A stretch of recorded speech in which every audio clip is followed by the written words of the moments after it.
Hello everyone, welcome back to my YouTube channel GM judicial academy. और आज Jharkhand higher judicial service का जो exam की वैकेंसी आई है उसका नया सिलेबस अपडेट हुआ है।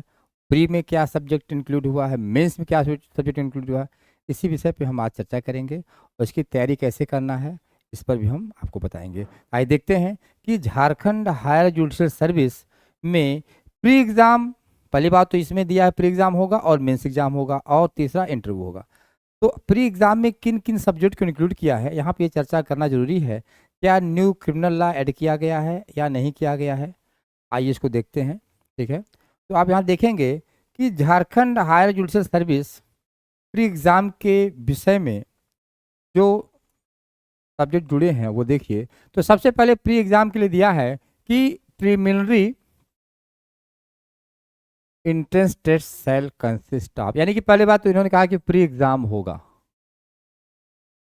ठीक है, इसमें क्या है, जनरल इंग्लिश के क्वेश्चन आएंगे प्री एग्ज़ाम में, general knowledge including current affairs, यानी कि जनरल नॉलेज में करंट अफेयर का टॉपिक सबसे इंपॉर्टेंट रहेगा। ठीक है, इसके साथ साथ सीपीसी, सीआरपीसी एंड भारतीय नागरिक सुरक्षा संहिता।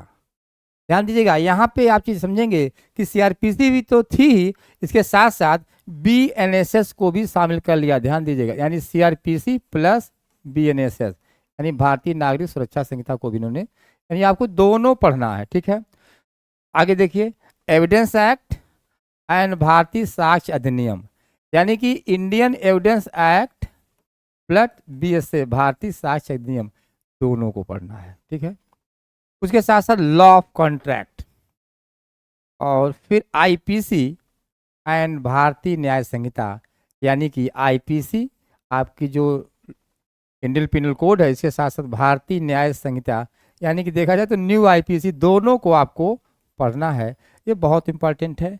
और इसमें देखिए प्रिलिमिनरी जो टेस्ट होगा उसमें 100 मार्क्स एग्रीगेट रहेंगे, यानी कि 100 क्वेश्चन आएंगे और 100 मार्क्स के इसमें रहेंगे। ठीक है, और प्रिलिमिनरी इंट्रेंस टेस्ट का जो टाइम रहेगा 2 घंटे रहेगा। तो ये आपका प्रिलिमिनरी टेस्ट के बारे में नॉलेज है। और वैसे भी झारखंड प्री का सब्जेक्ट हर बार देता जरूर है, लेकिन प्री एग्ज़ाम कभी कराता नहीं है। तो इस एग्ज़ाम में भी पूरी संभावना है मेंस एग्ज़ाम होने का, लेकिन प्री का सब्जेक्ट आप जान लीजिए ताकि अगर आपको तैयारी करनी पड़े तो आपको कोई दिक्कत ना हो। अब आइए हम देखते हैं कि आगे आगे अब मेंस में क्या सब्जेक्ट है, आइए देखते हैं। अब देखिए मेंस में क्या है, यहाँ पे मेंस में दे दिया है क्या कि मेंस में मेंस एग्जामिनेशन दिया है कि इसमें कौन कौन से पेपर होंगे। तो इसमें पहले पेपर फर्स्ट होगा। पेपर फर्स्ट में क्या दिया है देखिए, इसमें लैंग्वेज कितने का आएगा, 50 मार्क्स का, यानी 50 नंबर का तो सामान्य इंग्लिश का पेपर आएगा, जिसमें क्या क्या रहेगा, जिसमें ऐसे रहेगा। ठीक है, प्रेसिस, प्रीपोजिशन एंड कंप्रीहेंशन, यानी कि 4 क्वेश्चंस आएंगे 50 मार्क्स में, जिसको आपको करना है। और दूसरा जो पार्ट 2 होगा, ये तो पार्ट 1 था, पार्ट 2 होगा, वो भी 50 मार्क्स का ही आएगा।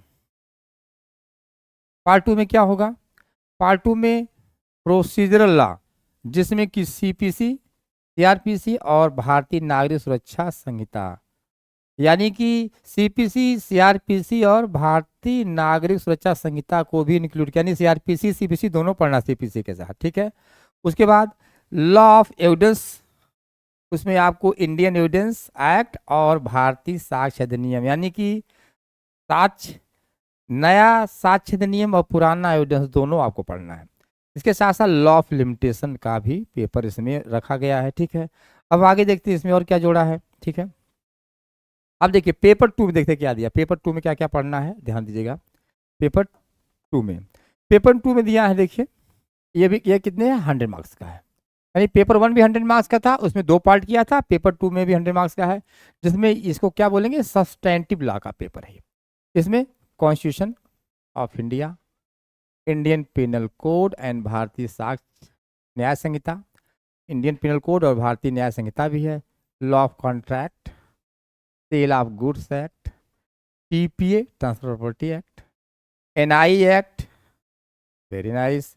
Law relating to motor vehicle accident claim, ठीक है। Jurisprudence, Santhal Pargana tenancy act यानी लोकल लॉ वहाँ का है, और Chota Nagpur tenancy act. Protection of children from sexual offences act यानी पॉक्सो भी शामिल किया गया है। Prevention of corruption act PC act, और इसके साथ साथ SC and ST act 1989, electricity act, और narcotic drugs and psychotropic substance act यानी कि एनडीपीएस एक्ट को भी इंक्लूड किया गया, जो पहले सिलेबस में था, ठीक है। यानी कि इस नए सिलेबस में क्या बदला है कि इस नए सिलेबस में नई वाली आईपीसी जिसे भारतीय न्याय संहिता, और भारतीय नागरिक सुरक्षा संहिता यानी नई सीआरपीसी, इसको जोड़ा गया है, और भारतीय साक्ष्य अधिनियम यानी इन तीनों नए क्रिमिनल लॉ को जोड़ दिया गया। यानी पुराना तो था ही, नया भी आ गया है। यही आपको 3 पढ़े हैं, बाकी और नहीं पढ़े हैं। और उसके बाद फिर आगे देखते हैं इंटरव्यू के पेपर में क्या होने वाला है। इंटरव्यू का भी सिस्टम होगा, आपको पता ही है। तो चलिए देखते हैं इंटरव्यू में क्या है। इंटरव्यू का ध्यान दीजिए, इंटरव्यू में क्या दिया है। इंटरव्यू में दिया है कि viva test, there shall be viva test of 40 marks, 40 number का जो है इंटरव्यू का पेपर होगा, और the marks obtained in viva test shall be added to the marks obtained, यानी कि मेंस एग्जामिनेशन में और मेरिट डिसाइड करने में जो इंटरव्यू का भी बहुत बड़ा रोल होगा, ठीक है। उसके साथ साथ no candidate irrespective of the marks obtained by him in the main examination shall be eligible for selection for the appointment of he और सी ऑब्टेन्स लेस, यानी 30% से मार्क्स अगर कोई पाता है मेंस में तो उससे एलिजिबल कैंडिडेट एलिजिबिलिटी उसकी नहीं मानी जाएगी। और every differently abled candidate will be allowed to compensatory times of 20 minutes for each, यानी जो डिसेबल पर्सन है उनके 20 मिनट हर में एक्स्ट्रा दिया जाएगा। रिटन टेस्ट में उनको 20 मिनट का टाइम एक्स्ट्रा दिया जाएगा।